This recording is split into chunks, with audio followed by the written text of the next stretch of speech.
তোমরা কেমন আছো? আশা করি সবাই খুব খুব ভালো আছো, সুস্থ আছো। আমি তো খুব ভালো আছি, কারণ আজকে যাব আমি এক জায়গায়। তো সেটা হচ্ছে দিদি নাম্বার ওয়ানের অডিশন দিতে। তো সেই জন্য একটা বিশাল মানে সকাল থেকে একটা আলাদাই আনন্দ আছে। জানি না কি হবে, তোমাদের সাথে পুরোটাই শেয়ার করব যে কি করলাম, কি কি করতে হলো গিয়ে, বা কী কী কোয়েশ্চেন করলো, সবটাই তোমাদের সাথে শেয়ার করব। তো ভিডিওটা আমার দেখতে থাকো, আর হ্যাঁ, স্কিপ করে যেও না কিন্তু। তো চলো, এখন থেকে ভিডিওটা স্টার্ট করছি। তো রেডি হয়ে নিই, কারণ সকাল সকাল বেরোতে হবে, গিয়ে তো লাইন দিতে হবে। তো তার জন্য ভিডিওটা এখান থেকে স্টার্ট করলাম। তো চলো, আবার রেডি হয়ে আসছি। হ্যালো বন্ধুরা, তো দেখো আমি রেডি হয়ে নিয়েছি। তো যাবো, এবারে বেরোবো। তো কেমন লাগছে আমাকে বলো। শাড়ি পরেছি, দিদি নাম্বার ওয়ানে যাচ্ছি, চুড়িদার পরে গেলে হয় বলো? তো বর বলছিল বারবার করে ঠান্ডাতে চুড়িদার পরে যাওয়া, বললাম না, আমি শাড়ি পরেই যাবো। তো দেখো এই শাড়িটা পরেছি, কেমন লাগছে আমাকে বলো। তো চলো, তোমাদের সাথে এবারে পুরো আমি ওখানে গিয়েই শেয়ার করব ভিডিও। তো পুরোটা কিন্তু দেখতে থাকো, একটু স্কিপ করো না। কি কি করলাম সব তোমাদের সাথে শেয়ার করব। তো চলো। আমরা বেরিয়ে পড়েছিলাম। তো বেরিয়ে পড়ে দেখলাম এত পরিমাণে কুয়াশা পড়ছে, তোমরা চিন্তা করতে পারবে না। মানে ঘর থেকে বেরোবার সময় কুয়াশাটা পড়ছিল, আস্তে আস্তে এত পরিমাণে পড়ছিল, পুরো বৃষ্টি পড়ার মতো। রাস্তার অবস্থা দেখো। হ্যালো বন্ধুরা, দেখো আমরা দাঁড়িয়ে আছি এখনো পর্যন্ত। এই দিদিরাই এসছে কজন, কিন্তু এখনো পর্যন্ত কেউ আসেনি। আমাদের 10টার সময় টাইম দেওয়া হয়েছিল। তো দেখা যাক, এখন পর্যন্ত অপেক্ষা করছি কতদূর কি হয়, তারপর তোমাদের সাথে পুরো সব কিছু শেয়ার করব বলেছি যখন। তো চলো, এখন এই যে এই মাঠটাতে হবে বলেছিল, দুবরাজপুরে আমাদের এই ডিএসএ ক্লাবের এখানে। তো এখনো পর্যন্ত আসেনি কেউ। তো দেখা যাক কি হয়, তো তোমাদের সাথে সব কিছু শেয়ার করব। তো এখনকার মতো রাখলাম। তারপরে দেখো এক এক করে লাইন দিয়ে দিয়েছিল। তো এইভাবে লাইনটা করতে বলেছিল সবাইকে। তো সেই জন্য আমরা এইভাবেই লাইন করে রেখেছিলাম। হঠাৎ করে আমার খিদে পেয়ে গেছিলো, তাই বরকে বললাম কিছু খাবার এনে দাও। তো সে দেখো আমার জন্য ছোলা ভাটোরা এনেছিলো, আমার এটা ফেভারিট। তো তারপরে দেখো প্রোডাকশন থেকে লোক এসেছিলো, তো ওনারা ফর্ম দেবে বলে এখানেই বসেছিলেন। আমাদের ফর্মটা পেয়ে গেছিলাম। আমার সিরিয়াল নাম্বার ছিল 7 নাম্বার, সেই অনুযায়ী ঢোকাবেন বলে। তো আমার বর আমার ফর্মটা ফিল আপ করেছিল। তো দেখো আমার ফর্ম ফিল আপ করা হয়ে গিয়েছিলো, আর আমি ছিলাম লাইনে দাঁড়িয়ে। এক এক করেই ঢোকানো হচ্ছিলো 4 জন করে। অডিশন হয়ে গেছে, দিক নাম্বার ওয়ানে কী কী করলাম তোমাদের সাথে সব কিছু শেয়ার করবো বলেছি। তো আমার অডিশন হয়ে গেছে, কিছু করতে হয়নি, শুধু একটা ওই বললাম পাসপোর্ট সাইজের ছবি দিতে হয়েছিল, আর কিছুই না। অডিশনে আমাকে কী কী কোশ্চেন করছে সেটাও তোমাদের সাথে পরে শেয়ার করছি। তো চলো, এখনকার মতো এখানেই, তোমাদের সাথে পরে আবার কথা হবে। তো আমি বেরিয়ে যাওয়ার পর দেখো কত বড় আবার লাইন পড়ে গেছে। মানে এদিকটা কিন্তু ফাঁকা হয়ে গেছে, সব অডিশনের জন্য ওখানে দাঁড়িয়ে আছে, যেহেতু ওই রুমটাতে অডিশন হচ্ছিল। আর এই দিকটাতে পুরো ফর্ম ফিল আপ হচ্ছিল। তো আমরা তারপরে বেরিয়ে পড়েছিলাম, অডিশনও খুব ভালোই হয়েছিল। আর আমি আমার বর দেখো একটু দাঁড়িয়েছিলাম, আর তোমাদেরকে একটু মাঠটা ঘুরে দেখালাম। আর এদিকটাতে পুরো ব্যানার দিয়েছিল একটা 3 নাম্বার ওয়ানে। সবাই ভিডিও তুলছিল, কেউ ফটো তুলছিল। আমি অনেক ভিডিও আর ফটো তুলে নিলাম শেষবারের মতো, আবার যদি সুযোগ না পাই কোনো দিনও। তো যাই হোক, দেখো ওখান থেকে আমরা বেরিয়ে পড়েছিলাম, গিয়েছিলাম স্মার্ট পয়েন্টে, কারণ ওখানে একটু 22 তারিখ থেকে 26 তারিখ পর্যন্ত একটু অফার চলছিল। তো ভাবলাম এসেছি যখন ঘুরে যাই, কিছু যদি অফারে পেয়ে যায়। তো দেখো এইভাবে এই চাউমিন, ম্যাগি এদিকে অফারে ছিল। চিপসের কাউন্টারে দেখলাম হ্যাঁ ওখানেও অফার ছিল। টুকিটাকি বেশ ভালোই অফার ছিল, কিছু কিছু অফারের জিনিস শেষও হয়ে গিয়েছিল। তো যাই হোক, যেটুকু পেয়েছি সেটুকু নিয়ে এসেছি। আর এদিকে দেখো ওই চিপসের এদিকটাতেও প্রচুর ভিড় ছিল। তারপরে গিয়েছিলাম ওই আটার দিকটাতে, মানে আটা, আশীর্বাদ আটা, ফরচুন আটার ওইদিকেও অফার চলছিল, অনেকটাই ছাড় দিচ্ছিল। তো ভাবলাম দেখি। তো সেখানে আমরা আশীর্বাদ আটাটা দেখছিলাম কত দাম পড়ছে, মানে আমরা যেটা লোকাল বাজারে কিনি তার থেকে কিনা। কারণ অফারে যদি কিছু কমই না পাই, অফারে নিয়ে কী লাভ বলো। তো যাই হোক, দেখলাম এগুলো এটা সেটা দেখার পর চলে এসেছিলাম কসমোতে। কসমো বাজারেও কিন্তু অনেক অফার ছিল, সেম 22 তারিখ থেকে 26 তারিখ পর্যন্ত অফার চলছিল। তো সেজন্য আমরা ভাবলাম কসমোটাও ঘুরে যাই যখন যাচ্ছি। তো দেখো আমি কিছুই নিইনি, নিয়েছিলাম একটা লাপোলার কাপ সেট। তো এটাই নিয়েছিলাম, আর কিছু নিইনি। এটা অফারে পেয়েছি, 400 টাকা দাম পড়েছে। আর তারপরে এসেছিলাম একটু সবজি বাজারে, তো ঘরের জন্য সবজি নিয়ে যাব।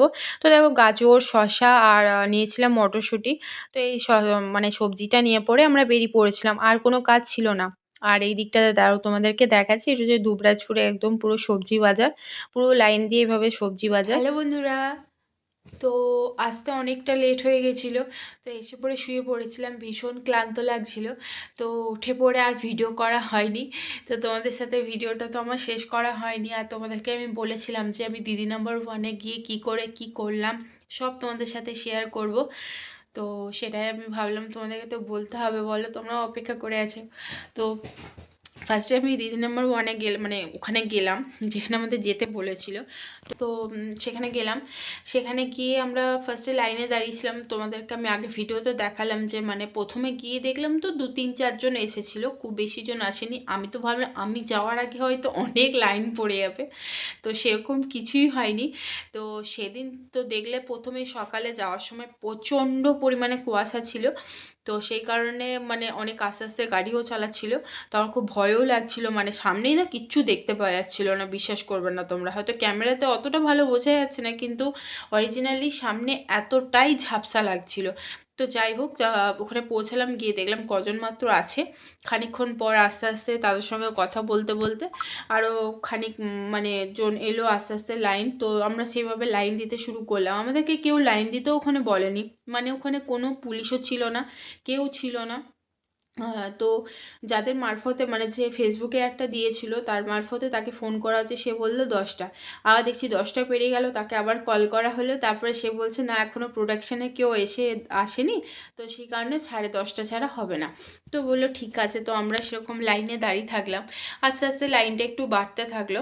তো লাইনে আসার পর যখন আমাদেরকে আস্তে আস্তে ফর্ম দিল একটা করে, ফর্মের মধ্যে বলেছিল শুধু পাসপোর্ট সাইজের ছবি লাগবে। তো তারা পাসপোর্ট সাইজের ছবিটা স্ট্যাপলার মেরে দিয়েছিল আর আমাদের ফর্মে সিরিয়াল নাম্বার লিখে দিয়েছিল। তো সেই অনুযায়ী আমাদেরকে মানে ইয়েতে অডিশনে ঢোকানো হবে বলে। তো ফর্মের মধ্যে কি কি ছিল তোমাদেরকে বললাম, তো আমি আরেকবার বলে দিচ্ছি। আমার জেলার নাম বলেছিল লিখতে, ফোন নাম্বার বলেছিল, আমার নাম লিখতে বলেছিল, পেশা লিখতে বলেছিল, ডেট অফ বার্থ, আর আমার এজ কত প্রেজেন্ট এখন, আর ছিল আমার পেশা কী, আর আমি দিদি নাম্বার ওয়ান নিজেকে কেন মনে করি। এটা তোমাকে হয়তো 2-3 লাইনের মধ্যে কিন্তু এটা কমপ্লিট করতে হবে। সেটা তুমি কীভাবে লিখবে জানি না, এরকম করে ফর্মের মধ্যে ছিল। তো সেই কারণে আমিও সেরকম করে ফর্ম ফিল আপ করে সিরিয়াল ও নাম্বার অনুযায়ী আমি অডিশনে দাঁড়িয়ে পড়েছিলাম। তো লাইনে দাঁড়ানোর পর 3জন করে ঢোকাচ্ছিল। ওখানে একজন ছিল যিনি কোশ্চেন করছিলেন, আর একটা রুমের মধ্যে উনি একজন ছিলেন, আর বাকি 4টা চেয়ার রাখা ছিল তার সামনে। আমাদেরকে 4জন করে ঢোকাচ্ছিল, 3জন নয় সরি 4জন করে ঢোকাচ্ছিল। তো 4জন করে ঢোকানোর পর ফার্স্টজনকে, তৃতীয়জনকে 4জন করে পরপর করে জিজ্ঞেস করছিল। তো আমাকে কি কি জিজ্ঞেস করলো সেটা তোমাদেরকে আমি বলবো। তো ফার্স্টে আমাকে জিজ্ঞেস করলো যে তুমি তোমার ব্যাপারে কিছু বলো। আর তারপরে আমি আমার ব্যাপারে কিছু বলার পর, যেহেতু আমি ইউটিউব করি সেটা আমি তার মাধ্যমে বললাম যে আমি একটা চ্যানেল আছে আমার ইউটিউবে। তো বলছে তুমি কি মানে করো কি, ইউটিউবে কি চ্যানেল? আমি বললাম আমার ডেলি ব্লগ। তো ডেলি ব্লগে মানে ডেলি ব্লগিংয়ে কী চ্যানেল? তো আমি বললাম ডেলি ব্লগিংয়ে আমি সব কিছুই দেখাই, আমার কুকিং থেকে শুরু করে আমি কোথাও ট্রাভেল করছি কোথাও, মানে এভরিথিং সব কিছু, কোনো আলাদা করে কোনো কিছু নয়, সেটা বললাম। আর বলেছিলাম আর বললাম যে ওটাই আমার বললো। তারপরে বললো তোমার সাবস্ক্রাইবার কত? তো আমার সাবস্ক্রাইবার যেটা এখন আছে সেটাই আমি বললাম। তো বললো তোমার হাজব্যান্ড কী করে? আমি সেটাও বললাম। তো বাস, তারপরের জনকে সেকেন্ড কোয়েশ্চেন, মানে এক একটা মানুষের পেছনে হয়তো 2 মিনিট, হার্ডলি 2 থেকে 3 মিনিট টাইম নিয়েছে। তাও হয়তো নিয়েছি কিনা অত টাইম ছিল না, তো আমি একটা আন্দাজে তোমাদেরকে বলছি 2 থেকে 3 মিনিট টাইম নিয়েছি, এর বেশি টাইম নেয়নি। তো তারপরে আমি বেরিয়ে পড়েছিলাম। তারা ওই ফর্মটাও নিয়ে নিয়েছিল, ফোন নাম্বার নিয়ে নিয়েছিল, আর হ্যাঁ আসার আগে বললো যে আপনাদেরকে দরকার হলে ফোন করে ডেকে নেওয়া হবে। ব্যাস এটুকুই। তারপরে আমি বাইরে বেরিয়ে আসি, একটু ছবি টবি তুলি, ভিডিও করি, তোমাদের সাথে যেটা দেখালাম এটাই স্টোরি আজকে সারাদিনে। তো যাই হোক, আমি পাই না পাই সেটা বড় কথা আমার কাছে নয়, কিন্তু আমি একটা জিনিসে আমি জয়েন করতে পারলাম, সেই জিনিসটা কিছু হলেও তো জানতে পারলাম, তোমাদেরকে যে আমি ইনফর্মটা করতে পারলাম এটাই আমার কাছে অনেক, আমি নিজে কিছু জানতে পারলাম, সবথেকে মানে নিজে আমি ক্লিয়ার, ব্যাস এইটুকুই। তো চলো আজকের মতো আমি এখানে ভিডিও শেষ করব। তো তোমাদের ভিডিও কেমন লেগেছে অবশ্যই জানিও। আবার আসবো পরে আবার নতুন ভিডিও নিয়ে। তো আজকের মতো টাটা বাই, আর অনেক রাত হয়ে গেছে তার জন্য তোমাদেরকে গুড নাইট। চলো টাটা।